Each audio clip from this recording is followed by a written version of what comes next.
नमस्कार. आपण पाहता आवाज वंचित बहुजनांचा. नमस्कार, मी माया किल्लारे. आपण पाहत आहात आवाज वंचित बहुजनांचा. आजची बातमी जालना जिल्हा विशेष.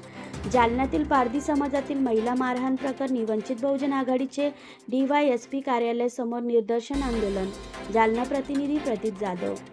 जालना तालुक्यातील पुणेगाव येथील पारधी समाजातील महिला मारहाण प्रकरणातील आरोपी व तालुका पोलीस स्टेशनचे पोलीस निरीक्षक संतोष साबळे यांच्याकडून सदर महिलेस जातीय द्वेषातून वागणूक दिल्याबद्दल जबाब न नोंदवणाऱ्या दोषीवर कठोर कारवाई करण्यात यावी, या प्रमुख मागणीसाठी जालना DYSP अनंत कुलकर्णी यांच्या कार्यालयासमोर वंचित बहुजन आघाडीच्या वतीने भव्य निदर्शन आंदोलनाचे आयोजन करण्यात आले होते.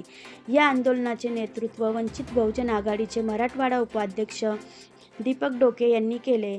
यावेळी वंचित बहुजन आघाडीचे जिल्हा संघटक राजेंद्र खरात, महिला उपाध्यक्ष रमाताई हुरशीळ, सम्यक विद्यार्थी आंदोलन जिल्हा अध्यक्ष सूरज सोनवणे, ज्येष्ठ नेते विष्णुकुमार शेळके, तालुका अध्यक्ष भानुदास साळवे, अंबड तालुका अध्यक्ष किशोर तुपे, संजय आदमानी, सुशीलाताई गायकवाड, मैनाताई खंडाळे, नीलाताई काकडे, विलास नरवडे, दिलीप मगर, गणेश खरात, शत्रुघ्न कोळी, अमोल लोखंडे, सत्यपाल गायकवाड, बुधाजी भोसले, कपिल सूर्यनारायण, शत्रुघ्न कोळी, दत्ता आदमाने, पांडुरंग मगर, सोनाली चव्हाण, बिरजू भोसले, अल्नाबाई भोसले, सुनील चव्हाण, ऑर्केस्ट्राबाई चव्हाण, लक्ष्मी चव्हाण, धनराज गिनी, हनुमंत मोरे, परमेश्वर खरात, संजय सरोदे, माणिक पाडमुख, रविदास पाडमुख, पंडित पाडमुख, शरद वाघमारे, प्रकाश मस्के यांच्यासह पारधी समाजातील महिला व बांधव तसेच वंचित बहुजन आघाडीचे पदाधिकारी, कार्यकर्ते मोठ्या संख्येने उपस्थित होते. जय भीम.